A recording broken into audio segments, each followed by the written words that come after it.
Today's video is sponsored by Nelson Mwaura, a true patriot and a Kenyan nationalist at heart.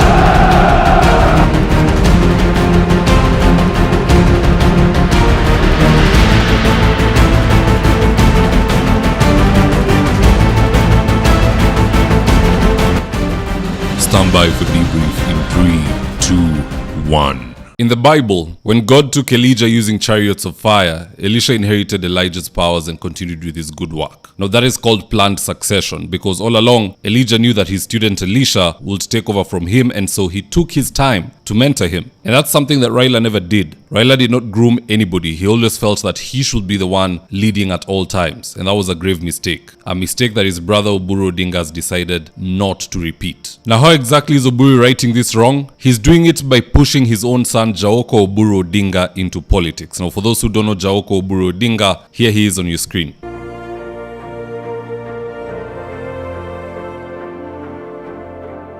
Now in this video I want us to look into some of the tactics that Jaoko has started using to elevate his own political persona. And so with no further ado, let's get after it. Now the first way that Jaoko has started to make his way into politics is through social media. I've had a chance to look at his TikTok account, for instance, and I've noticed that before Raila's passing, he had posted only 8 times, and with great inconsistency for that matter, months in between. But since Raila passed, Jaoko has made 6 posts in the space of 1 week, with one post gaining as much as 70,000 views. In fact, here's a screenshot of Jaoko's official TikTok account.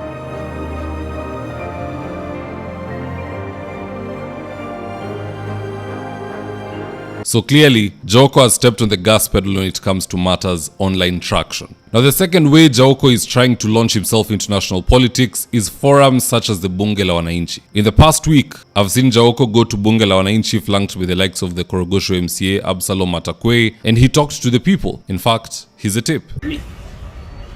Unaona saa zingine unajua mimi hata naweza kuja nisimame na nyinyi hapa na huku hautajua ni Jaoko. Maneno ya sijui kubwa nini vile asisi hatuna. Sisi unajua vile baba alikuwa anafanya. Hiyo ni service tu. Hata Jaramogi nakumbuka wengine walikuwa wanasema huyu Jaramogi anatumia dawa. Kwa sababu anatafutwa na serikali labda hata wataki afike kwa hii diocese. Lakini atatembea tu. Wanashtukia tu amekuja, ameongea na ameenda. Unaona? Kama baba ni mtu wa watu. Sasa baba alituambia.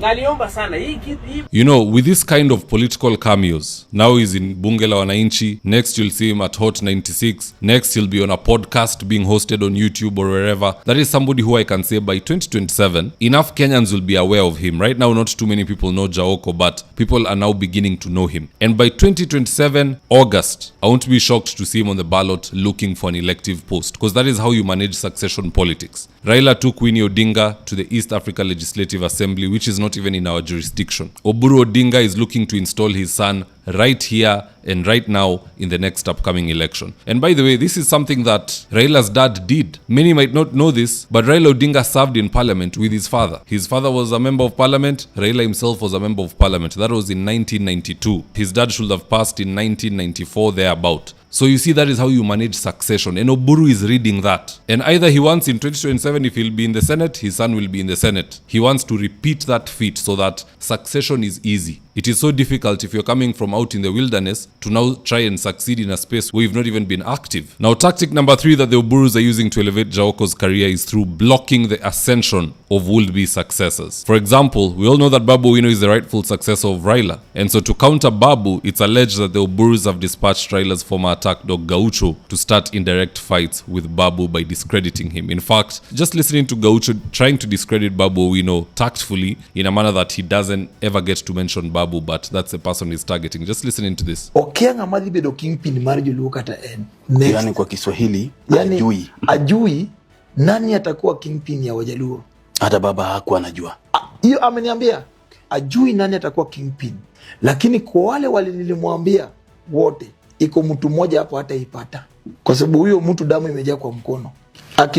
Akiwacha yeye na Luo community, wengi watakufa. Gaucho. Kwa watu 6-7 ambao nilimtajia. Hebu turudi Gaucho. Hapa umemtaja Mheshimiwa Opiyo Wandayi. Yeah. Umemtaja Gavana Gladys Wanga. Umemtaja Mheshimiwa John Mbadi. Umemtaja Winnie Odinga ambaye ni mtoto wake marehemu hayati baba. Pia ukamtaja James Orengo? Nisikutaja James Orengo. Nilitaja Babu Owino. Umemtaja Babu Owino. Au ni watano? Bado mmoja. Nilitaja hao. Uliwataja watano. Wale watu naongelelea sana. Akasema kati yao watano kuna mmoja ambaye hawezi kwa sababu amejaa damu mikononi. Imejaa mkono yake. Endelea ndugu. Akaniambia huyo kwa watu wote mmoja damu imejaa kwa mkono. Nikimwachia Luo community wengi watakufa. Gaucho is not very clever. He's trying to say Babu Owino has blood on his hands, and that is a truckload of baloney. How does Babu have blood on his hands when DJ Evolve is alive and well, and they've quashed their beef? Wako wapi wale watu wote wenye walikufa kwa maandamano ya Raila na Gaucho? Where is Baby Pendo and all the others who died because of Agwambo? Even in Raila's own body viewing in Kasarani, 3 people died. So Gaucho must style up and stop being used badly to play cheap succession politics. Otherwise, he'll soon become irrelevant. Remember, this time round there is no Raila to hide behind. There are certain people in this country who their claim to relevance or fame or anything for that matter has been Raila Odinga. Now that he's not there, they're trying to quickly pander towards Oburu Odinga, and the best way to do that is by discrediting anyone who looks like a threat to the son who is being groomed to take over once Oburu is gone. So take note of that name, Jaoko Oburu Odinga. I'm seeing a lot of movement surrounding that name, and it's a wake-up call to many. If Kenyans have identified you as somebody who can lead, not even Kenyans, if Luos have already identified you as somebody who can lead them,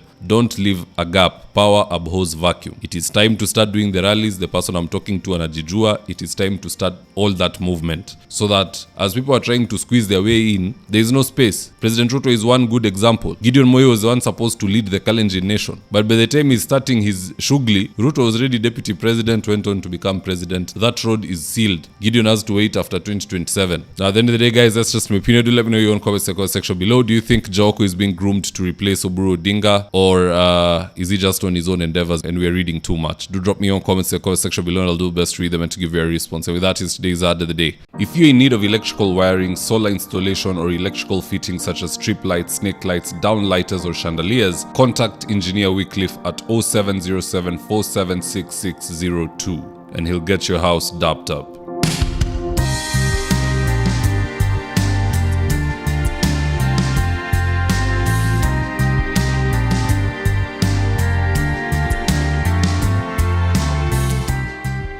Now, if you're here for the first time, please go on and hit the subscribe button. And if you're watching for a different platform, just head on over to YouTube, search for David Wafula. Hit the subscribe button, you're going to be getting a ton of content of this nature. If politics is something you're passionate about, this is definitely the one channel that you really need to subscribe to.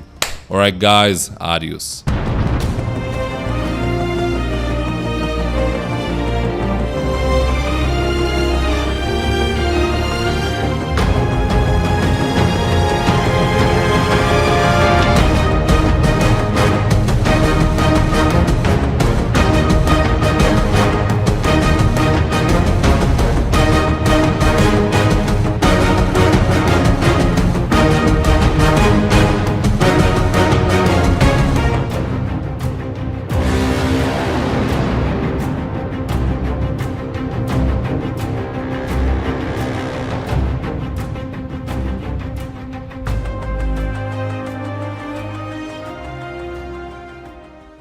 Thank you for choosing David Wafula as your primary news platform. We put countless hours in research, recording, and editing.